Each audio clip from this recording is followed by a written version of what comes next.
Le nouvel esprit public, Philippe Meyer, bonjour.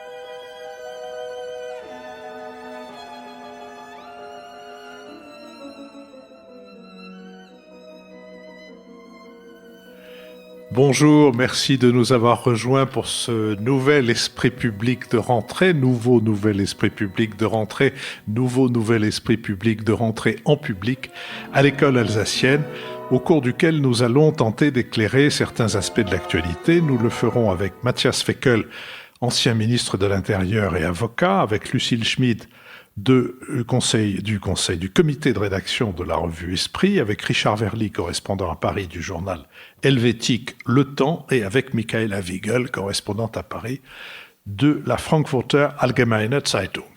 Nous sommes partenaires de l'hebdomadaire Le 1, dont le dernier numéro a pour titre « Taliban et maintenant », et il est chapeauté ainsi. En 2001, l'offensive éclair de la coalition internationale et de l'Alliance du Nord déclenchée en réaction aux attentats du 11 septembre avait réussi à chasser les mollahs de Kaboul, mais 20 ans après et près de 170 000 morts plus tard, les voilà de nouveau maîtres de la capitale.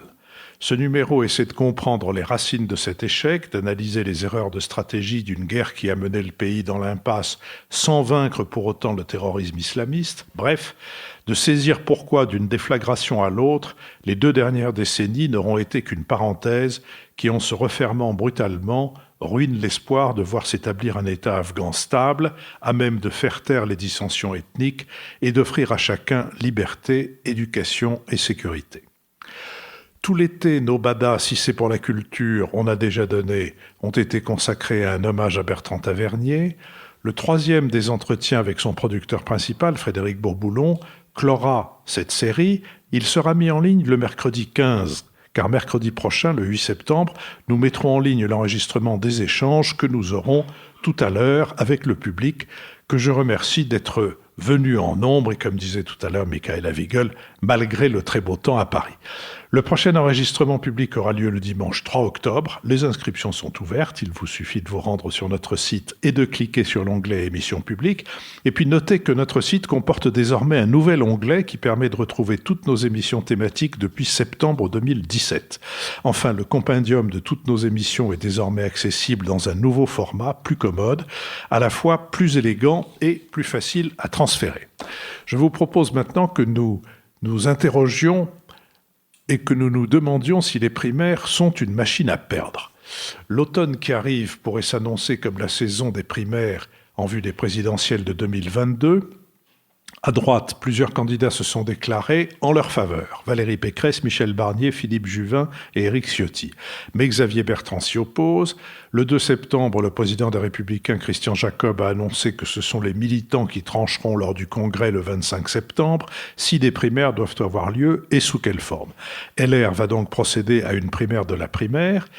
La primaire d'Europe Écologie Les Verts est déjà programmée et ses règles fixées. En septembre, elle sera numérique, faute de moyens pour l'organiser physiquement. Certains au Parti socialiste commencent à réclamer un processus similaire pour départager les candidats putatifs. Le premier secrétaire du PS, Olivier Faure, proposera une modification des statuts lors du congrès des 18 et 19 septembre à Villeurbanne pour réserver la primaire aux militants. La maire de Paris, Anne Hidalgo, en rupture avec les statuts du PS, a déjà fait savoir qu'elle n'était pas favorable à un système de primaire. Le 11 juillet, une démarche inédite et ouverte à tous, la primaire populaire, a été lancée par une poignée de citoyens engagés. Il s'agit d'un parrainage en ligne visant à faire émerger une candidature commune à la gauche. Sa particularité, les candidats ne choisissent pas de l'être. Et en même temps, à propos d'un candidat qui n'est pas encore déclaré, Éric Zemmour, des initiatives comparables sont prises depuis plusieurs semaines. À l'origine, le système des primaires n'est pas dans la tradition politique française. Le premier à en avoir introduit l'idée fut Charles Pasqua, en 89, pour départager Valéry Giscard d'Estaing et Jacques Chirac. Ça n'est que depuis 2012 que le procédé a été fréquemment utilisé à droite comme à gauche avec des résultats mitigés. En 2012, il déboucha sur la sélection de François Hollande comme candidat du PS et de ses alliés, puis sur sa victoire finale. En revanche, en 2016 et 2017, les deux vainqueurs des primaires à droite comme à gauche, François Fillon et Benoît Hamon, ne sont pas parvenus au second tour. Et le vainqueur de 2017 fut le candidat issu d'un gouvernement socialiste, mais ayant fait le choix de se soustraire aux primaires de gauche, Emmanuel Macron. En août, la Fondation pour l'innovation politique a publié une étude des politologues Pascal Perrineau et Laurence Morel, estimant que l'élection présidentielle de 2022 sera centrale pour l'avenir des primaires en France. Pour eux, soit elles sont abandonnées avant d'être totalement entrées dans les mœurs, soit elles perdurent et un retour en arrière sera difficile. Enfin, selon un sondage IFOP pour le Journal du Dimanche publié le 29 août, une majorité de Français se déclarent en faveur de l'organisation de primaires, 59% des personnes interrogées plaident pour l'organisation d'une primaire à gauche et 58% à droite. Sur cette question, Richard Verly. Est-ce que les primaires sont une machine à perdre en France ? À ce stade, personnellement, j'ai tendance à penser que oui, compte tenu de ce que vous venez de dire, Philippe, à savoir les résultats de l'élection de 2017 qui ont montré que les deux candidats sortis des primaires, bien évidemment pour des raisons tout à fait différentes, n'ont pas réussi à accéder au second tour, Et deuxièmement, on a bien vu que durant les primaires, ces deux candidats avaient plutôt divisé leur camp qu'ils n'avaient réussi à le rallier. Or, le principe des primaires, si on regarde vers le pays qui les pratique, j'allais dire de manière la plus grandiloquente, à savoir les États-Unis, elles sont faites pour permettre aux candidats désignés par les militants, par les cadres du parti, de rallier ensuite toute la base du parti et d'élargir au-delà dans l'électorat. Donc ce principe, cet aspect fédérateur des primaires en France, clairement, n'a pas été au rendez-vous, en tout cas en 2017. Et on voit mal, et c'est pour ça que je pense effectivement que c'est une machine à perdre, on voit mal comment en 2022, les candidats qui éventuellement sortiraient de primaires dont on ne sait pas exactement si elles seront organisées et comment elles le seront, on voit mal comment ces candidats pourraient réussir à fédérer d'abord leur famille politique et ensuite, au-delà, les électeurs. Et pour ça, je vois deux raisons principales. La première, c'est qu'il y a une contradiction fondamentale entre l'organisation de primaires et la désaffection, j'allais dire, pour les partis politiques. Les partis politiques perdent leurs militants à vitesse grand V. Ils ne sont plus du tout les machines électorales qu'ils étaient hier, même si leur structure subsiste et garde son importance. Dès lors, pourquoi faire une primaire alors qu'on voit bien que la base partisane s'étiole, d'où l'organisation de primaires ouvertes qui complique encore la donne, parce qu'à ce moment-là, le militant de base se retrouve au fond sur le même plan que le sympathisant, voire celui qui veut voter comme ça pour la primaire. La deuxième raison, c'est que clairement en France, les hommes et femmes politiques n'en ont pas envie. Il y en a qui veulent la primaire, mais pour des raisons largement tactiques. Vous avez énuméré, Philippe, les noms de différentes personnalités de droite, mais la mentalité primaire n'est pas entrée véritablement dans les mœurs politiques françaises. La meilleure preuve, c'est qu'Emmanuel Macron, en 2017, s'en est affranchi avec le succès que l'on sait, que Xavier Bertrand, dès le début, s'est un peu constitué candidat contre les primaires et que Anne Hidalgo, aujourd'hui, également va sur cette voie qui est celle aussi de Jean-Luc Mélenchon. Donc, par conséquent, pour ces deux raisons principales, à savoir la désaffection envers les partis politiques d'une part et d'autre part, l'incapacité, je dirais, des primaires à rentrer dans la tête du candidat moyen en France, je ne vois pas comment elles pourraient être des machines à gagner. Peut-être continuons-nous à avoir un regard de l'étranger, Michaela Figel? Oui, alors avant de parler probablement de la comparaison allemande, j'aimerais rappeler que les primaires sont très récents dans l'histoire politique de la Ve République et j'aurais tendance à croire qu'elles sont, de par le procédé, déjà l'expression de la crise politique des partis traditionnels. Les premiers, à ma connaissance, à introduire des primaires pour désigner leurs candidats, c'était les Verts, Europe Écologie Les Verts. Lucille peut probablement nous en dire un peu plus, en 2001. Et c'était déjà aussi le constat de dire, mais pourquoi nous, on subit ce système de présidentiel, alors qu'en Allemagne, à l'époque, il y avait une présence très remarquée des Verts avec le ministre des Affaires étrangères, Joschka Fischer, que beaucoup d'entre vous se rappellent encore, alors que les Verts dans le gouvernement Jospin n'avaient pas vraiment donné l'impression de maîtriser l'agenda.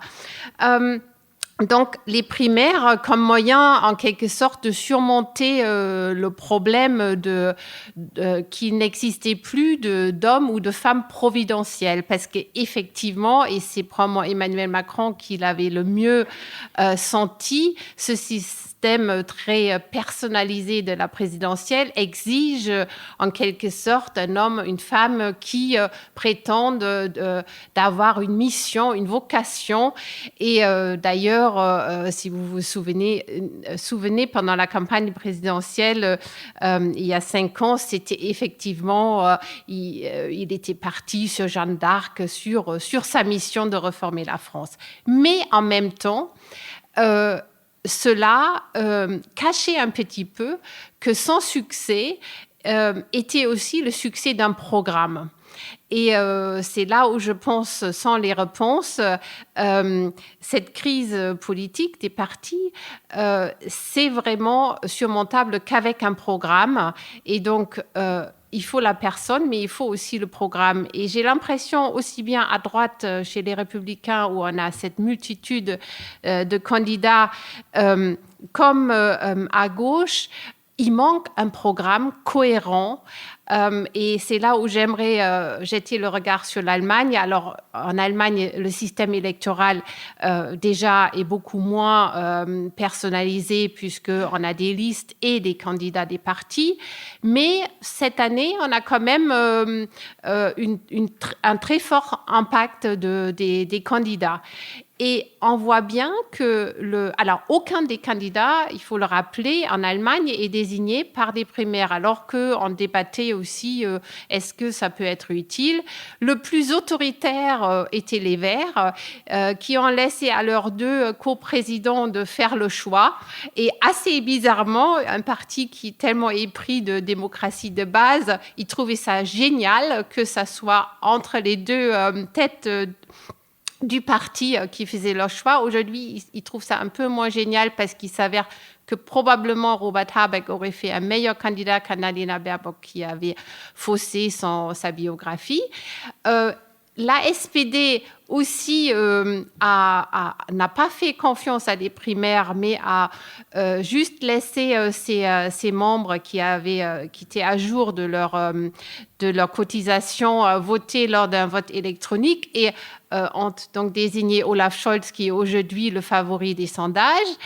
Et la CDU, c'était probablement le plus comparable à la situation française. Il y a eu une lutte acharnée et jusqu'à la dernière minute des 2 candidats possibles, Markus Söder de Bavière et Armin Laschet de la CDU. Et finalement, c'est la CDU qui s'est imposée, mais aux dépens d'un programme. Et aujourd'hui, on voit bien les difficultés d'Armin Laschet. C'est pas seulement un manque de charisme, mais aussi un manque de programme.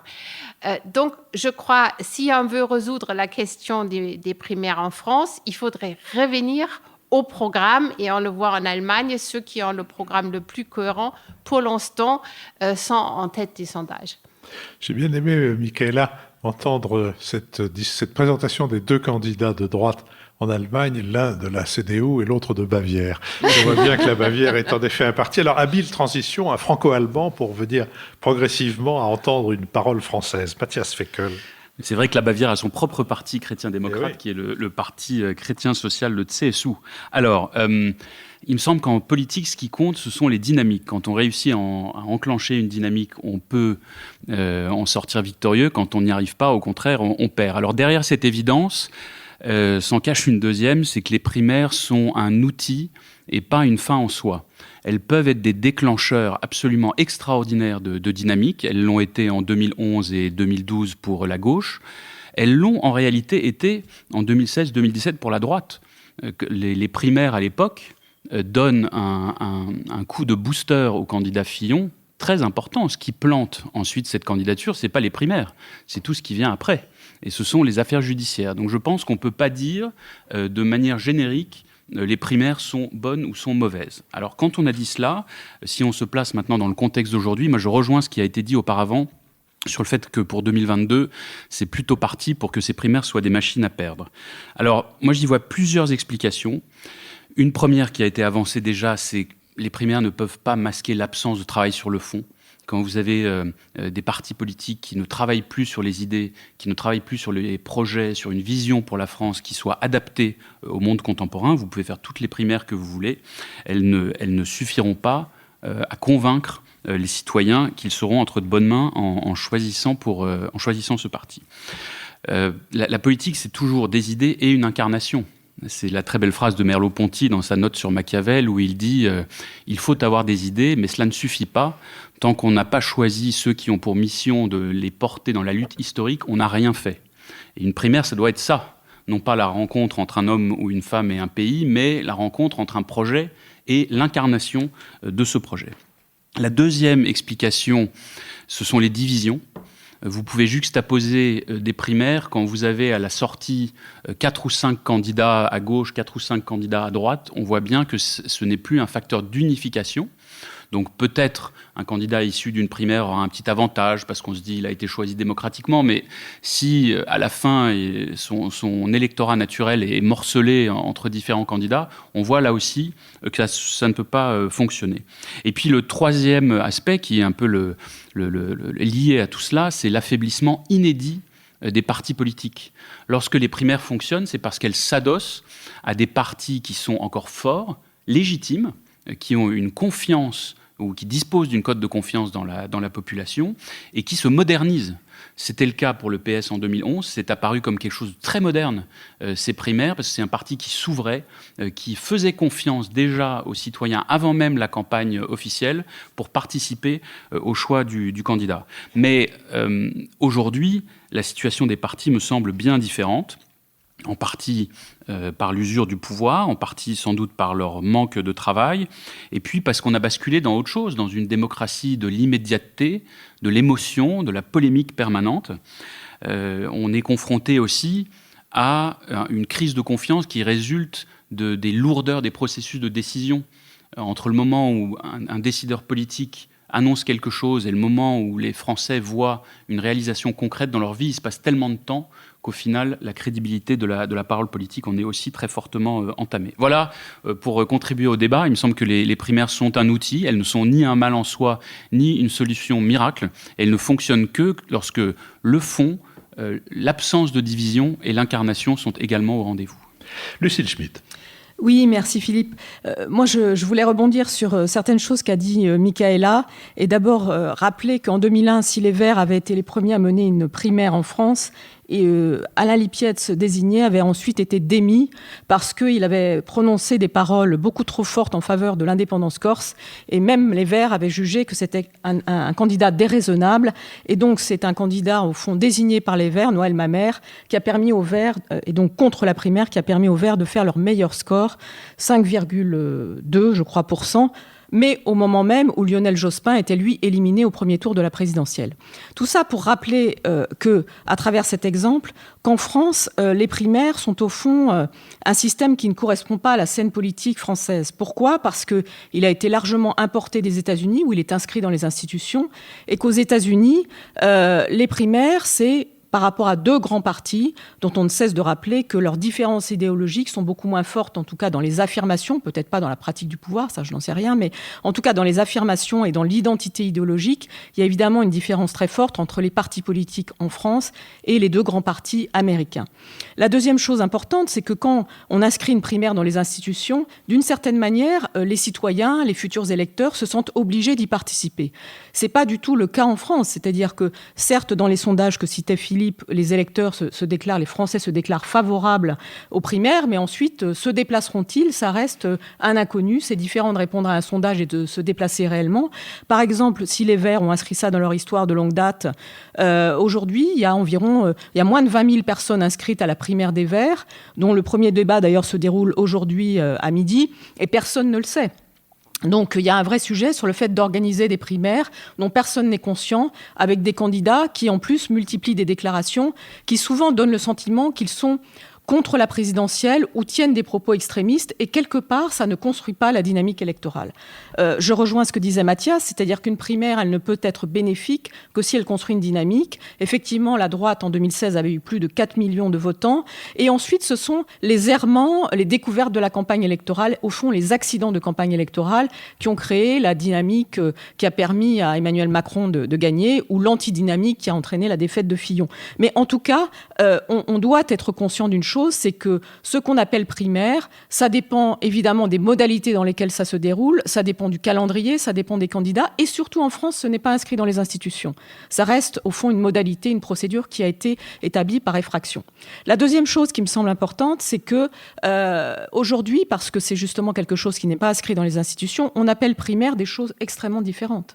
C'est-à-dire qu'entre la primaire de la droite, et Richard l'a rappelé, qui multiplie les étapes avant même de se dérouler, parce qu'au fond, le favori des sondages ne veut pas y participer, ce qui est quand même déjà une manière de priver la primaire de toute légitimité. Entre la primaire citoyenne, pour laquelle j'aurais plutôt des sympathies par mes affinités politiques, mais qui quand même autodésigne des candidats qui n'ont pas envie d'être candidats, c'est-à-dire qu'on a quand même Christiane Taubira qui dit « je ne veux pas y participer », ou Arnaud Montebourg qui dit « je ne veux pas être dans cette primaire, mais je veux être candidat », on a le sentiment d'une sorte de... je ne sais pas comment le dire, mais on est dans Alice au Pays des Merveilles, on est dans Lewis Carroll, c'est-à-dire qu'on est dans une situation où, au fond, la multiplication des manières de qualifier la primaire donne le sentiment qu'avant même le déroulement de la campagne présidentielle, les candidats sérieux le disputent aux candidats pas sérieux.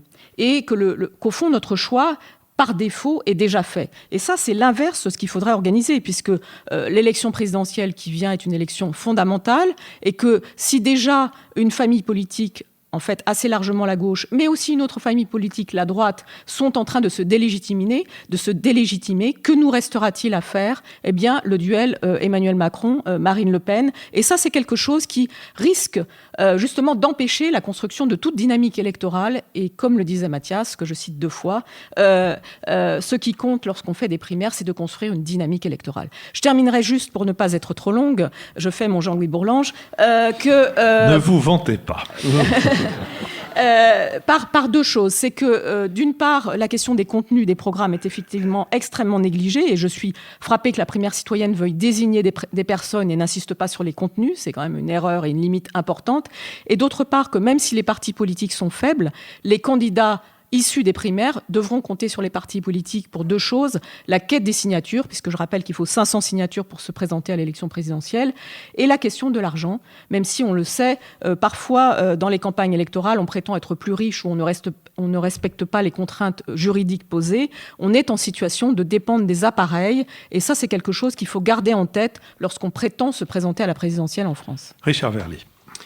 J'aurais un élément de désaccord et de divergence avec Michaela, qui a insisté sur les programmes. Quand on regarde encore une fois le pays où les primaires sont pratiquées, je dirais avec un certain succès puisqu'elles portent les candidats au pouvoir, à savoir les États-Unis, ce n'est quand même pas sur les programmes que la différence se fait lors des primaires au sein du Parti démocrate ou du Parti républicain. L'importance des personnalités, et on l'a vu avec Donald Trump, joue énormément. Donc je ne crois pas qu'on puisse dire que la condition d'une primaire réussie soit l'affirmation de programmes précis. Je crois que la capacité justement, et on l'avait vu avec François Fillon, est-ce que François Fillon, et là je me tournerai vers Mathias qui avait à l'époque, qui était aux affaires, est-ce qu'on peut dire que la victoire de François Fillon aux primaires de 2017 était largement conditionnée à son programme ? Est-ce que ce n'est quand même pas la différence qu'il a réussi à faire avec Alain Juppé durant la campagne des primaires qui a fini par l'imposer ? Voilà, je pose ça sous forme de question. Mais je crois qu'il y a surtout 2 difficultés, 2 obstacles majeurs à la réussite du processus des primaires en France aujourd'hui. Le premier, c'est que les partis sont incapables de dire ce qu'ils feront pour les candidats de leur famille politique qui resteront en lice malgré les primaires. Qu'est-ce que va faire le parti Les Républicains vis-à-vis de Xavier Bertrand si un candidat émerge de leur primaire, par exemple, Michel Barnier, soyons audacieux, qu'est-ce qu'ils vont faire ? Est-ce qu'ils vont excommunier Xavier Bertrand publiquement ? Est-ce qu'ils vont dire « ne votez pas pour Xavier Bertrand » ? Donc ils misent je pense, les tenants des primaires au sein des Républicains sur l'idée que la force, la dynamique de la primaire va obliger Xavier Bertrand à finalement renoncer. Ça, très franchement, c'est un pari assez audacieux, assez risqué vu la conjoncture actuelle. Donc, et on pourrait dire la même chose du Parti socialiste vis-à-vis des candidats qui se déclarent déjà hors primaire. Deuxième élément, vous avez 2 candidats majeurs qui sont des candidats par définition et par leur personnalité extrêmement destructeurs pour le principe des primaires, c'est Emmanuel Macron et Marine Le Pen. Emmanuel Macron parce qu'il s'est imposé en voulant faire exploser les partis politiques, et Marine Le Pen parce qu'elle est l'incarnation du candidat qui s'impose naturellement à son parti sans avoir à faire de primaire. Donc dès lors que vous avez les 2 candidats, disons, les mieux placés dans les sondages en termes d'opinion, qui démontrent que la primaire n'est pas une assise nécessaire pour aller au combat présidentiel, je ne vois pas comment ce dispositif pourrait s'imposer. Michaëla Wiegel. Oui, loin de moi l'idée de dire que les primaires, c'est que le programme. C'est pas ce que j'ai voulu dire quand j'ai parlé du rôle de l'homme providentiel, de la femme providentielle dans le système de la Ve République. Mais je pense que justement, ce qu'on va voir, et on l'entend déjà maintenant à travers François Bayrou notamment, c'est que à l'approche de la présidentielle, le fait, par exemple, pour Emmanuel Macron d'être la figure incontestable de son camp ne suffit pas. Et vu le fait qu'il n'a pas réussi à construire un parti digne de ce nom derrière lui, et d'ailleurs on l'entend des voix des gens de La République En Marche qui réclament aujourd'hui il faut qu'on construise un grand parti, alors qu'on peut se demander qu'est-ce qu'ils ont fait depuis 2017. Et donc je crois il ne suffit pas, et je crois que c'est Lucile qui l'a dit, il faut avoir, une fois être le candidat, il faut savoir pouvoir s'appuyer sur un parti, des structures de parti, des militants dans les régions, dans un maillage territorial très étroit.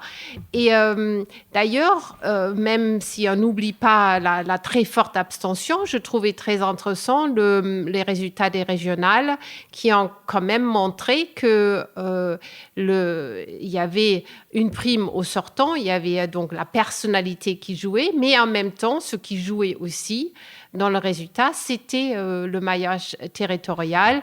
Et ça a fait que des figures comme en Occitanie, du Parti socialiste, ont amélioré leur score et vice-versa, des partis qui sont plus organisés comme des fan-clubs, comme La République En Marche, ont eu beaucoup, beaucoup de mal à obtenir des voix. Matthias Fekl. C'est pour répondre à Richard, ce n'est en effet pas le détail des mesures qui emporte l'adhésion. Ça, je suis d'accord. Si le programme, c'est au bout de 6 mois, je relèverai tel taux d'impôt à tel... Ça, c'est certain. Mais il me semble quand même que les candidats qui sortent victorieux incarnent une ligne. François Fillon, à l'époque, incarnait une ligne sur les sujets d'identité, de lutte contre l'islamisme politique. Il avait un programme économique très robuste, très, très dur d'ailleurs. Donc il y avait quelque chose de fort qui était porté. Trump, pareil. Alors je suis d'accord, c'est pas sans doute le détail qui toujours caractérise son mode d'expression, mais autour de America First, haro sur la Chine, priorité aux classes moyennes et ouvrières, pour résumer grossièrement les choses, il y avait quand même des axes très forts qui ont parlé. Alors, un deuxième point sur la dynamique. En y réfléchissant, il me semble que le candidat Macron en 2016-2017 avait réussi à créer une dynamique sans les primaires, mais qui ressemblait un peu aux primaires, alors en créant complètement un nouveau parti et en montrant une mobilisation de base extrêmement forte. Vous vous souvenez, c'était des adhérents d'En Marche qui allaient faire des questionnaires dans les rues, etc. Et ça donnait quand même une impression, même si, à mon avis, c'était déjà un mouvement très centralisé et très centré sur sa personne, mais il y avait une impression comme ça, vraiment d'adhésion, de participation très forte, et il va devoir trouver d'autres moyens pour la campagne qui vient. Il y aura la présidence française de l'Union européenne qui le mettra en dynamique internationale très forte. Il y a un volontarisme politique, comme on l'a vu à Marseille récemment, mais il lui reste à inventer une forme qui peut traduire tout cela. Lucile Schmitt. Oui, tout à l'heure, Mathias citait Machiavel et parlait du lien entre les personnes et le discours que l'on tient. Je crois qu'il y a aussi dans la politique quelque chose de très important, c'est la question des lieux où se déroule le débat et de la temporalité. On voit bien que, par exemple, la question de lancer la campagne, à quel moment il faut le faire, à quel moment est-ce qu'on commence vraiment à imprimer dans la psychologie des électeurs, quelle est donc la bonne temporalité, la question des lieux où se déroule le débat. Et ça, c'est quelque chose qui, aujourd'hui, n'arrive pas à s'inscrire, me semble-t-il, dans la vie des citoyens. On voit bien que la question de la virtualité, les débats se déroulent là, souvent on ne se confrontent pas, etc. La question d'aller à la rencontre des personnes, par exemple, Emmanuel Macron a essayé de faire plusieurs grands débats pendant son mandat, et au fond, moi, je pense qu'il a assez largement échoué à aller à la rencontre de la société française. Et d'ailleurs, on voit comment elle reçoit la manière dont il va à sa rencontre. Donc tout ça est important. Et aujourd'hui, le sujet, c'est l'inscription du débat politique et son incarnation. C'est-à-dire qu'il faut trouver des lieux, il faut trouver une temporalité. Et cette campagne qui a déjà commencé sans avoir vraiment commencé, c'est quelque chose qui peut créer une désaffection du corps électoral et quelque part vider de son sens cette élection présidentielle qui, je le rappelle, est déjà questionnée depuis fort longtemps. On parlait de 2001, ça ne nous rajeunit pas, mais déjà en 2001, il était question d'une 6e République et de contester la place éminente du président de la République. Est-ce que nous ne devrions pas, me semble-t-il, aller vers un régime différent et de cette manière inscrire différemment la question du leadership dans le lieu et dans la temporalité en France. Je vous remercie. Je vous propose que nous nous posions maintenant la question de savoir si après la déroute états-unienne à Kaboul, il y aura ou non une défense européenne et quelle forme elle pourrait prendre. Le 2 septembre, les ministres de la Défense de l'Union ont évalué les premières conséquences du fiasco afghan et ils ont évoqué un nouveau format de projection. Il n'est pas ressorti de décision de leurs échanges à Kranj, en Slovénie, mais selon les mots d'un diplomate européen, la maturité collective s'accroît en vue d'une autonomisation de l'Europe vis-à-vis de l'OTAN et des États-Unis. Le président du Conseil européen, Charles Michel, avait observé, je cite, « L'Europe ne bouge que dans les crises, l'Afghanistan peut la réveiller, le moment est venu d'être en mesure de la doter d'une force militaire capable de se battre si nécessaire ». Le chef de la diplomatie européenne, Josep Borrell, s'est exprimé dans le même sens, prédisant que les prochaines crises seront en Irak et au Sahel. Le concept d'une force dite de première entrée de plusieurs milliers de soldats, déjà avancé en mai dernier, a été de nouveau discuté sans que soit évoqué ni chiffre précis, ni mode de décision d'engagement de ces troupes. Une des questions qui se pose est celle de l'unanimité. Compte tenu des traditions militaires et des sensibilités très différentes à travers le continent, on pourrait se diriger vers des coopérations renforcées ad hoc entre quelques États membres en fonction des crises. Thierry Breton, le commissaire au marché intérieur, également en charge de la défense et de l'espace, estime que l'Europe de la défense doit rentrer dans l'âge adulte pour faire basculer le continent de l'Europe marché vers l'Europe puissance. Il propose de définir une doctrine européenne de sécurité et de défense pour établir les motifs d'intervention, un cadre institutionnel renouvelé qui inclurait un Conseil de sécurité européen et une force européenne de projection qui impliquerait un centre de commandement européen intégré. Toutefois, les expériences passées ont montré que les meilleures idées ont du mal à se concrétiser. Les leaders européens avaient décidé en 1999 à Helsinki la création d'une force terrestre de 50 à 60 000 soldats qui n'a jamais vu le jour. Un système commun de groupement tactique composé chacun de 1500 militaires a été mis en place en 2007 pour répondre aux crises, mais ils ne sont encore jamais intervenus car les gouvernements de l'Union n'ont pas pu se mettre d'accord sur la manière et le moment de les déployer. En 2018, les 27 ont donné leur feu vert à une initiative européenne d'intervention ainsi qu'à une implication croissante de l'Europe au Sahel et à la création d'un fonds européen de défense doté de 8 milliards d'euros, mais un certain nombre de pays, notamment en Europe orientale, craignent que l'édification d'une défense européenne ne se fassent au détriment de leur relation avec le protecteur américain et donc de leur sécurité. Sur cette question, Lucille Schmid. Oui, merci Philippe. Je voulais commencer en rappelant que l'Europe de la défense, personne n'y croyait et ça ressort de ce que vous venez de rappeler sur les étapes, et ce, dès la naissance de l'Union européenne. Le fait qu'en 1954, l'Assemblée nationale française ait refusé de ratifier le traité qui installait la Communauté européenne de défense, il faut le garder en tête. À l'époque, les arguments français étaient déjà ceux qui sont encore aujourd'hui sur la table, hormis évidemment la question du réarmement allemand que nous avons accepté. Les arguments étaient de ne pas déléguer la puissance nationale, de ne pas trop donner aux États-Unis et donc de ne pas organiser un modèle fédéral européen important, structuré. Et on voit bien d'ailleurs qu'à la suite de l'échec de la CED, au fond, le modèle qui a été choisi par l'Union européenne est un modèle mixte où le fédéralisme le dispute à l'intergouvernemental. Depuis, il y a eu effectivement plusieurs tentatives, mais je crois que ce qui est important aujourd'hui, c'est que nous avons un nouveau contexte. Et ce nouveau contexte, il existe depuis déjà un bout de temps, c'est-à-dire qu'aux portes de l'Europe, que ce soit à l'Est ou au Sud, il y a des incertitudes, il y a des conflits, il y a des menaces. Ça, c'est d'abord l'attitude de la Russie qu'il faut évoquer, avec ce qui s'est passé en Crimée, la question ukrainienne. C'est évidemment la question du Sahel, c'est la question libyenne, c'est aussi les enjeux syriens ou nos relations avec la Turquie. Mais l'Afghanistan, d'une certaine manière, change la donne. Et ce que disait Philippe sur le fait que maintenant des diplomates parlent d'une maturité de l'Union européenne venue à travers la crise afghane, c'est essentiel. Pourquoi ? Parce que là, les États-Unis ont quelque part franchi une étape dans la manière de traiter leurs alliés. On le sait, l'Allemagne et le Royaume-Uni, qui étaient les plus fervents défenseurs de la position de rapprochement, enfin de défense de l'intégration avec les États-Unis, ont été très maltraités dans le cadre de l'opération afghane. Et au fond, les Européens ont découvert, par exemple, l'impossibilité de mener des opérations humanitaires. Il y avait trop d'avions à Kaboul par rapport aux personnes qu'on pouvait mettre dans les avions, parce que les Américains ne laissaient pas entrer dans l'aéroport militaire ceux que les Européens voulaient rapatrier. Donc ça a été une situation de crise avec une dimension humaine comme on n'en avait pas vécu, Ça, je crois que c'est un point essentiel. Du coup, la prise de conscience est importante, et elle est d'abord importante du côté de l'Allemagne et du Royaume-Uni. En France, on peut dire qu'Emmanuel Macron avait fait quelque part un discours prémonitoire en 2019. Vous vous rappelez qu'il avait parlé d'une mort cérébrale de l'OTAN. Mais être une hirondelle ne fait pas le printemps, comme on dit, il y a une petite formule, ne fait pas de mal.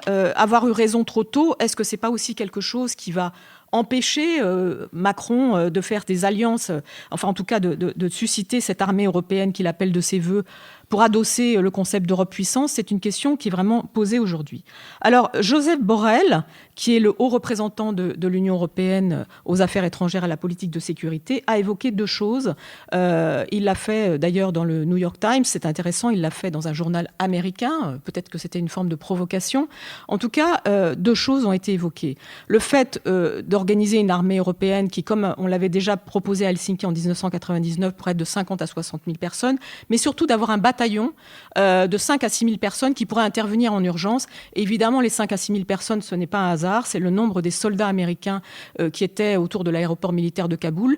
Et c'est au fond ce qu'il aurait fallu à l'Union européenne pour pouvoir, de son côté, faire sortir ses ressortissants. Ça, je pense que c'est un point qui est essentiel. On n'est pas là dans une ambition démesurée, on est plutôt dans une forme de réalisme par rapport à ce qui vient de se passer, qui a été, au fond, une déculottée pour l'Union européenne. Ce qui me semble aussi important à souligner, c'est qu'une défense, ce n'est pas qu'une armée. Ça, je crois que là-dessus, on le sait bien en France, c'est aussi une histoire, c'est une doctrine d'emploi de la force, c'est aussi la possibilité d'envisager de perdre la vie sur des théâtres d'opération. Et là-dessus, c'est vrai que l'univers européen, avec son côté compliqué, juridique, ces interminables tractations, est quelque part très éloigné de ce qu'on imagine être, au fond, l'imaginaire militaire, la façon dont existerait une armée. Ça me semble être le point essentiel. Je termine en disant que l'Europe de la défense est évidemment pour la France une première étape vers l'Europe puissance. Et là, d'autres choses sont au fond en jeu. Comment est-ce qu'on peut être une puissance si on n'est pas une puissance militaire? C'est un point qui est posé à l'Union européenne très directement. Richard Verly. Peut-être un retour d'abord sur ce qui s'est passé en Afghanistan ces derniers jours et les conclusions qu'en tirent les Européens. Alors évidemment, les Américains ont mis leurs alliés devant le fait accompli. Ils se sont comportés, disons, d'une manière extrêmement plus que désagréable, détestable vis-à-vis d'alliés avec lesquels ils sont au sein de l'OTAN. Mais très franchement, il faut que les Européens arrêtent de nous expliquer que c'est une débâcle américaine. C'est une débâcle américaine et européenne. Les Européens y sont allés en 2001 dans le sillage des Américains. Ils y sont restés. Pour la France qui s'est retirée relativement tôt jusqu'en 2012, quand même, 2012 ça fait 10 ans, ils ont combattu. Moi en tant que journaliste, je suis allé sur les terrains d'intervention tant des forces françaises que d'autres forces européennes. Donc première chose, ayons quand même un peu l'élégance de constater que sur l'Afghanistan on s'est trompé, on y a déployé au nom de l'Union européenne des missions de formation de la police, des missions de formation de l'armée, des missions humanitaires, on a parlé de nation building, un mot qu'au début les Américains n'ont jamais voulu employer, c'est les Européens qui ont commencé à venir avec ce concept, donc de recréer un État afghan. Donc là, franchement, acceptons en tant qu'Européens notre part de responsabilité, d'aveuglement dans cette capacité à changer l'Afghanistan. L'Afghanistan n'a pas changé, les Afghans n'ont pas changé, les talibans ont pris le pouvoir, et s'ils ont pris le pouvoir, c'est pas seulement parce que les Américains se sont retirés, c'est parce que de toute évidence, la structure politico, j'allais dire, militaire afghane était en faveur des talibans. Deuxième chose, sur le discours sur la défense européenne. Moi, je suis très frappé, vous avez cité Philippe Charles Michel. Déjà, il commence à parler de structures, mais les structures, elles existent. J'ai sous les yeux un article qui a été écrit en mai 2012, qui dit très bien qu'après le traité européen de Lisbonne, qui a été signé en 2009, celui qui est aujourd'hui en vigueur, tous les instruments d'une politique de défense européenne autonome existent. Donc arrêtons de reparler de structure, de la nécessité de créer des conseils, des bataillons, des trucs. Si on veut, les outils, on les a. La difficulté, c'est qu'il y a 3 problèmes pour les Européens, et ces problèmes, je ne vois pas comment on va les résoudre. Le premier, c'est évidemment le problème de puissance, c'est-à-dire la force que vous êtes à même de déployer lors d'affrontements internationaux, a fortiori s'ils sont lointains. Les Européens ont quand même des vrais problèmes logistiques. On voit bien qu'en France, dans l'intervention au Sahel, si les Américains retirent leur capacité logistique, leur capacité de renseignement et de surveillance avec leurs drones, l'opération française est en très grande difficulté. Donc là aussi, regardons les choses en face. L'Europe a aujourd'hui un problème de moyens dans une certaine catégorie, surtout si les affrontements ou les terrains de bataille demain sont des terrains lointains, et on pense évidemment à l'Asie et à la Chine. Deuxième difficulté, et elle est, je dirais, consubstantielle au Brexit. D'abord, les Britanniques, alors on peut dire tant mieux, ils sont sortis de l'Union européenne, donc on va enfin pouvoir discuter ensemble entre Européens et se détacher de l'OTAN, parce que c'était les Britanniques qui voulaient à tout prix, sans cesse, se retourner vers l'OTAN, mais ça pose quand même une difficulté, c'est que la deuxième armée en termes de moyens européenne, c'est l'armée britannique, et c'est une armée en mauvais état. Et ça, je crois qu'on ne l'a pas assez dit en France. L'armée britannique est sortie lessivée des opérations en Irak et en Afghanistan. Les Américains, aujourd'hui, ne s'appuient plus sur les Britanniques aussi pour cette raison. Ils ont des problèmes capacitaires énormes. Mais qui dit difficulté de l'armée britannique, ça se ressent au niveau des capacités européennes.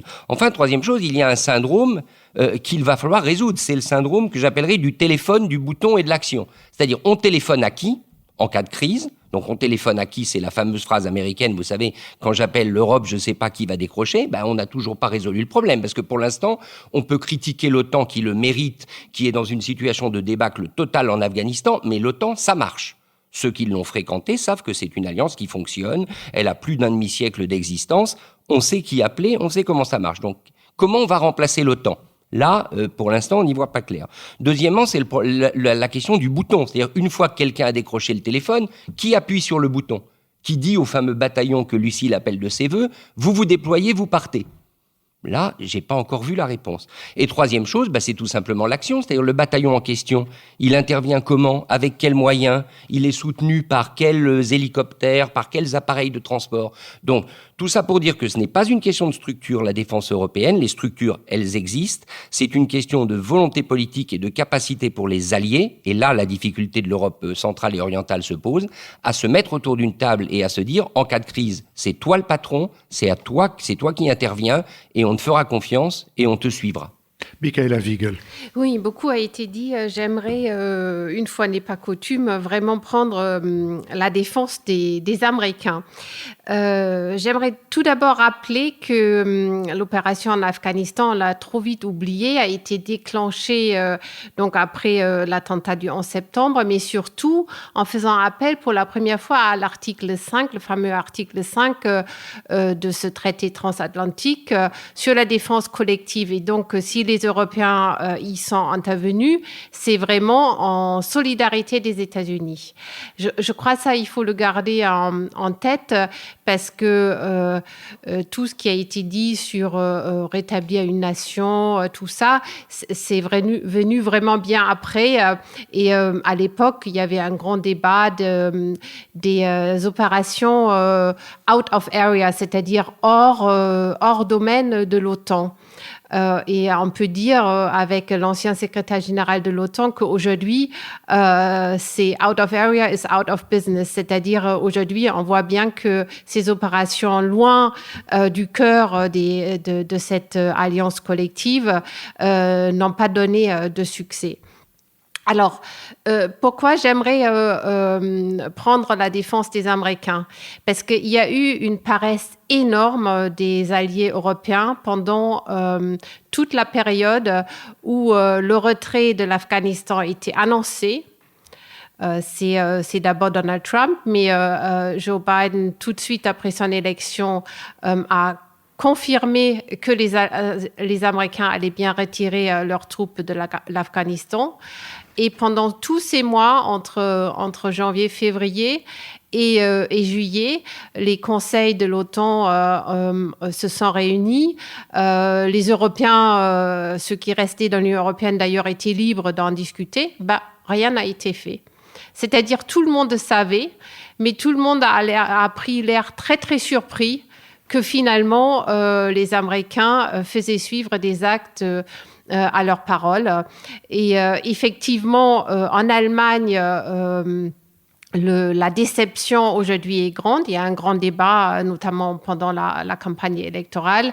Le candidat de la CDU, Armin Laschet, a dit que désormais, l'Europe devrait être capable de sécuriser un aéroport comme celui de Kaboul, mais il n'a pas dit comment il voulait réussir cet objectif. En revanche, à gauche, les Verts et plus encore le parti de gauche, ils ont dit que cet échec montrait l'inefficacité totale de toute opération militaire. Et donc, ça les renforçait plutôt dans leur rejet complet des moyens de défense pour répondre, par exemple, à la menace du terrorisme. Donc, je crois que ce qui est vraiment important, c'est probablement pas aujourd'hui le débat sur une probable ou improbable plutôt armée européenne, mais c'est de voir que les États-Unis ont vraiment cessé de jouer le rôle de gendarme du monde et que les Européens, face aux crises et nombreuses crises dans leur voisinage, on a déjà parlé de l'Ukraine, mais aussi il faudrait s'intéresser au Sahel, même si les Américains ont confirmé qu'ils resteraient présents en soutien. La question est posée, quelle stratégie? Parce qu'on a les mêmes phénomènes qu'on voit en Afghanistan, c'est-à-dire l'absence des structures politiques dignes de ce nom, une corruption, des putschs à répétition. Et donc, on ne voit pas très bien où va nous mener l'opération militaire. Et je ne vois pas, en tous les cas pour l'Allemagne, aujourd'hui, aucun débat stratégique digne de ce nom pour dire ce qu'on veut faire au plan européen. Donc, ce qui manque, à mon avis, le plus, c'est vraiment une volonté politique, aussi bien de la France, de l'Allemagne et des autres pays qui sont souvent dans des traditions encore plus différentes, de mettre sur la table le véritable débat stratégique. Et on le voit, il commence par la question, quel pays on classe comme pays dont les personnes ont le droit d'un statut de réfugié et bénéficier de l'asile. Là, déjà, pour l'Afghanistan, juste un petit rappel, pendant que la France évacuait déjà le personnel aidant de l'ambassade à partir du mois de mai, l'Allemagne expulsait encore des Afghans parce qu'on disait c'est un pays qui est soutenu, qui est tenu, et c'est là où on voit que avant même d'être capable d'envoyer une force militaire, il faudrait se mettre d'accord sur ces questions d'analyse politique. Matthias Fickel. La situation en Afghanistan place incontestablement les Européens face à leurs responsabilités. Marque-t-elle la fin du néoconservatisme américain? Peut-être. En tout cas, c'est la fin de l'interventionnisme tout azimut. Et c'est la fin, en tout cas pour un temps, des États-Unis comme gendarmes du monde. Ils se ressentent clairement sur la seule défense de leurs intérêts stratégiques supérieurs, de leurs intérêts vitaux bien compris. Et c'est un pays qui, contrairement à l'Union européenne, a la capacité, à la fois dans les documents d'analyse et dans son action, dans la mobilisation de sa puissance publique et privée, de définir ses intérêts et ensuite de dérouler des agendas extrêmement offensifs pour les défendre et les mettre en œuvre. Alors le premier défi qui en résulte pour l'Europe, c'est évidemment la question de l'accueil des réfugiés.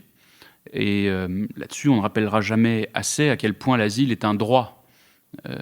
Accueillir dignement les Afghans et les Afghanes qui, en raison de leur combat pour la liberté, peuvent être persécutés, est, à mon avis, pour l'Union européenne, pour son essence même, quelque chose de fondamental. Il y a une tentation au repli de plus en plus forte en France, mais aussi dans d'autres pays. L'afflux de réfugiés en 2015 a laissé des traces très fortes. Et en même temps, les nombres en cause sont tels qu'il est tout à fait possible de les absorber, c'est affreux comme expression, en tout cas de les intégrer dignement dans l'Union européenne dans son ensemble, dès lors qu'il y a une action concertée en ce sens. Alors ensuite, il y a les sujets de défense. Et c'est vrai que depuis presque 70 ans maintenant, depuis, Lucile le rappelait, l'échec de la communauté européenne de défense en 1954, c'est un peu un serpent de mer. Et à chaque crise, on a tendance à affirmer qu'il faut une Europe de la défense, et puis rien n'avance. Il y a eu en 1999 à Helsinki, je crois, la volonté de mettre en place une force de 50 à 60 000 hommes au niveau européen qui n'avaient jamais vu le jour. Il existe aujourd'hui des groupements tactiques de 1500 hommes sur une base tournante entre les pays, mais elle n'a jamais été mobilisée nulle part. Donc des outils existent, le Fonds européen de défense à 8 milliards d'euros, mais il y a plusieurs problèmes, plusieurs écueils qui, à mon avis, aujourd'hui doivent être surmontés. J'aperçois dans le public l'ambassadrice Sylvie Berman, ambassadeur de France, qui, de par ses fonctions éminentes passées et présentes, connaît ces sujets mieux que quiconque. Il me semble d'abord qu'il y a un différentiel de vision entre les États européens, un différentiel d'histoire, d'approche, de culture politique. C'est vrai entre la France et l'Allemagne, c'est vrai entre les pays de l'Est, si on peut dire encore, et les pays d'Europe de l'Ouest. Donc il y a d'abord une approche très différente des questions militaires dans leur ensemble. Quand vous regardez le débat public allemand, il y a des réticences beaucoup plus fortes, même encore aujourd'hui, à envoyer des troupes que cela est le cas dans notre pays. Il y a une différence d'intérêt stratégique. Alors là, l'ensemble des pays d'Europe de l'Est reste extrêmement attaché à l'OTAN, parce qu'à travers elle, c'est la protection américaine qui est encore offerte. Et avant qu'on remplace ça par un ensemble européen crédible, de l'eau va encore couler sous les ponts. Il faut l'avoir à l'esprit, ça. Ça vaut en matière de politique commerciale et ça vaut encore plus dès lors que les questions sécuritaires sont en jeu. Et c'est bien normal, puisque le grand voisin russe reste pour l'ensemble de ces pays une menace immédiate et extrêmement présente. Il suffit de regarder d'ailleurs la situation en Ukraine ou en Biélorussie pour comprendre que les membres orientaux de l'Union européenne soient extrêmement préoccupés. Il reste ensuite des sujets de financement. La moyenne européenne de budget militaire est de 1,2% de la richesse nationale. C'est presque 3 fois plus aux États-Unis, 3,4%, avec la France qui est quelque part au milieu à un peu plus de 2%. Et puis ensuite, il y a la question des formats et des processus de prise de décision.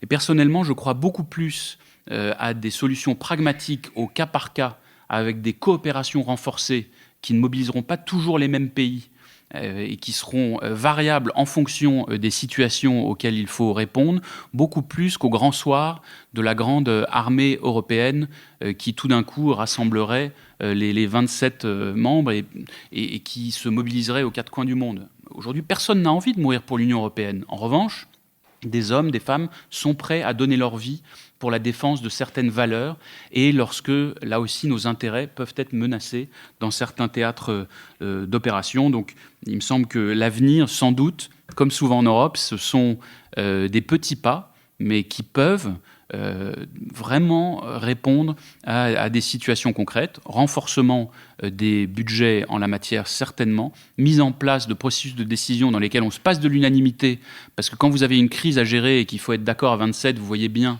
que c'est impossible et ça ne peut pas fonctionner. Encore une fois, le format des coopérations renforcées là-dessus est certainement important. L'heure a sonné de notre dernière séquence, la séquence des brèves. Je rappelle ceux qui ont été frustrés que nous nous en tenions là pour le moment, que juste après cet enregistrement, nous aurons pendant une bonne demi-heure avec le public un échange sur les deux sujets que nous avons abordés pendant cet enregistrement. J'ouvrirai la séquence des brèves en recommandant la lecture de Miarka, M-I-A-R-K-A, un livre d'Antoine Demeaux publié chez Phébus. C'est le portrait d'une jeune femme, à vrai dire une adolescente, elle a 19 ans, entrée dans la Résistance où elle est chargée à Lyon de l'acheminement des faux papiers. Elle y fait preuve d'un très grand courage. Elle est arrêtée, torturée, envoyée à Ravensbrück, puis à Mauthausen, pendant que sa mère, son père, son frère Jean et ses sœurs, Madeleine et Simone, sont déportés dans le cadre de la solution finale. Denise Jacob, Miarka dans la Résistance, est la sœur de Simone Jacob, plus tard Simone Weil.